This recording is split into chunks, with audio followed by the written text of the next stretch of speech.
الحمد لله رب العالمين والصلاة والسلام على سيد الانبیاء والمرسلین اما بعد۔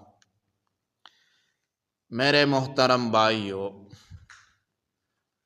آج میں 3 مسائل بیان کروں گا اور یہ تینوں مسائل قربانی کے ساتھ متعلق ہے۔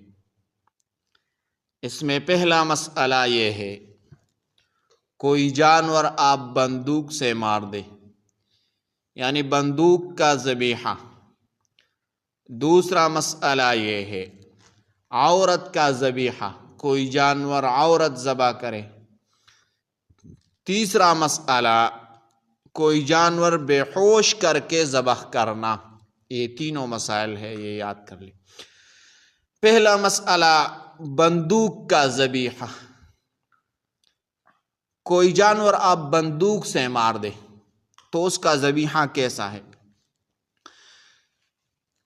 مچھلی کا بندوق سے شکار کرنا جائز ہے اور حلال ہے، کوئی وجہ ممانعت کی نہیں ہے۔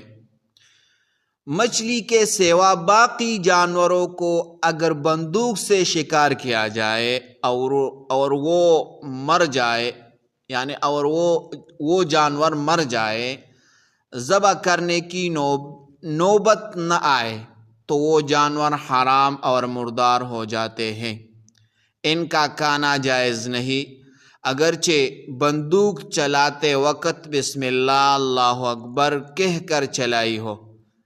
اگر بندوق کا شکار زندہ ہاتھ آ جائے اور ذبح کر لیا جائے تو حلال ہے، ورنہ حرام ہے۔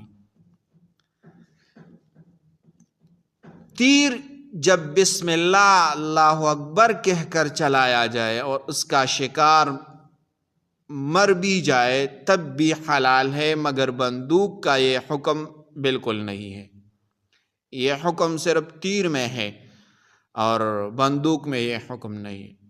دوسرا مسئلہ عورت کا ذبیحہ، کوئی جانور عورت ذبح کرے تو اس کا ذبیحہ کیسا ہے؟ عورت کا ذبح کیا ہوا بلا شبہ درست ہے۔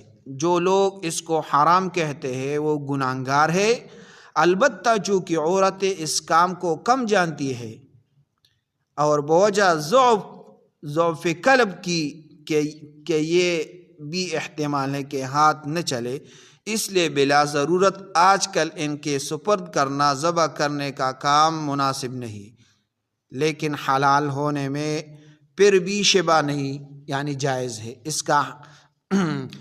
اس کا ذبیحہ یہ حلال ہے۔ تیسرا مسئلہ کوئی جانور بے ہوش کر کے ذبح کرنا۔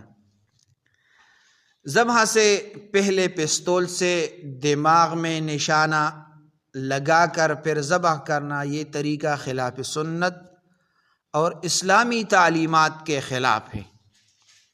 یہ طریقہ خلاف سنت اور اسلامی تعلیمات کے خلاف ہے کہ آپ کوئی جانور بندوق سے یا کوئی چیز سے مار دیں۔